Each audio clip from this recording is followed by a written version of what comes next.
অবশেষে সংবাদের জেরে চাইল্ডলাইনের হস্তক্ষেপে কাঞ্চনমালা এলাকার অনাথ অসহায় ছোট্ট রাজদীপ স্থান পেল সরকারি হোমে। জন্মের পর থেকে তার জীবনে কোনো সুখ ফিরে না আসায় দাদু হরিপদ গোস্বামী তাকে কষ্ট করে ডাকত গোলাঘাটি বিধানসভার অন্তর্গত কাঞ্চনমালা এলাকার ঝন্টু পাল এবং মৌসুমী গোস্বামীর একমাত্র সন্তান সেই রাজদীপ পাল। মৌসুমী গোস্বামীর সন্তান জন্মাবার পর থেকেই একই এলাকার 2 নম্বর ওয়ার্ডে তার বাবা হরিপদ গোস্বামীর বাড়িতে চলে আসে একমাত্র শিশু সন্তানকে নিয়ে। ঝন্টু পাল কোনোদিনও তার স্ত্রী এবং সন্তানের ভালো মন্দ খোঁজখবর নেয়নি। এদিকে ছোট্ট রাজদীপ পাল মা মৌসুমী গোস্বামী এবং দাদু হরিপদ গোস্বামীর কাছে ধীরে ধীরে বড় হতে থাকে। এরই মধ্যে গত বছর 2 আগে মৌসুমী গোস্বামী কোনো এক জটিল রোগে আক্রান্ত হয়ে মারা যায়। অসহায় হয়ে পড়ে ছোট্ট রাজদীপ। মা মারা রাজদীপকে তখন বুকে টেনে নেয় তার দাদু হরিপদ গোস্বামী। হরিপদ গোস্বামীর বর্তমান বয়স 72। তিনি একজন দিনমজুর বৃদ্ধ শরীর নিয়ে তিনি সবসময় কাজও করতে পারেন না। তিনি এখন 2 ছেলের উপর ভরসা করে আসেন, কিন্তু রাজদীপ পালকে কিভাবে উচ্চশিক্ষায় শিক্ষিত করে মানুষের মতো মানুষ হিসাবে গড়ে তুলবেন তা নিয়ে বেশ চিন্তিত ছিলেন হরিপদ গোস্বামী। বেশ কিছুদিন আগে সংবাদ মাধ্যমের দ্বারস্থ হয়ে হরিপদ গোস্বামী নাতি রাজদীপ পালের অসহায়ত্বের কাহিনী তুলে ধরেছিলেন এবং সেই বিভিন্ন সংবাদ মাধ্যমে প্রচারিত হয়েছিল। শেষে সংবাদের জেরে কিছুদিন দেরি হলেও পশ্চিম ত্রিপুরা জেলার চাইল্ড লাইনের কর্মীরা শুক্রবার কাঞ্চনমালা স্থিত হরিপদ গোস্বামীর বাড়িতে ছুটে আসেন এবং ছোট্ট রাজদীপ পালের ভবিষ্যৎ গড়ার লক্ষ্যে দাদু হরিপদ গোস্বামী চাইল্ড লাইনের কর্মীদের হাতে তুলে দেয়।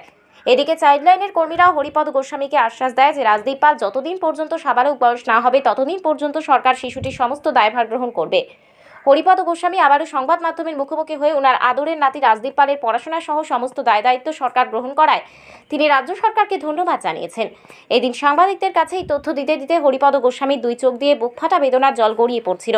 তিনি একদিন জানিয়েছেন সরকারি হোমে থেকে যেন প্রদীপ পাল তার নিজের ভবিষ্যৎ গড়তে পারে এই কামনা করেন। শুনলাম আপনার বাড়িতে কালকে নাকি কে আইছিল? হোমের থেকে মানুষ আইছিল সরকারি হোমে। আচ্ছা, কী কারণে আইছিল?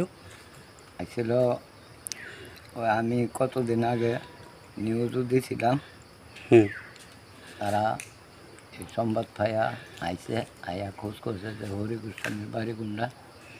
আমি বললাম যে এই বাড়ি ওই, যে আপনার বলে নাতি আছে একজন, তার মা মরা, যে আপনি তারে নিলে আপনি দিবেননি। আমি যদি যাইতো তো চাই না, দাদা দিদা চাইরা আমার এনে থাকতো চাই, আমি তারা ভবিষ্যতে মানুষ করানোর লেগে চাইছিলাম। মানে আপনারা যদি নেন তার ভবিষ্যৎটা দাঁড়া করাইয়া দেন। আমরা এটাই চাইতেছি, তার যেমন ভবিষ্যতে মানুষ হয়ে আইয়ে। কালকে কি লয়ে গেছে? কি কইবেন এখন শুনিয়া?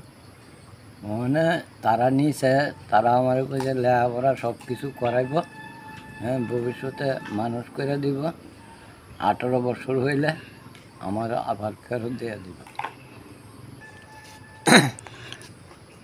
যে তারা নিচে, তারা এই চ্যানেলে মানুষ আইছে, আয়া তারা নিচে, হ্যাঁ, তারারও আমি ধন্যবাদ জানাই। আমি রাজ্য সরকারকেও ধন্যবাদ জানাই।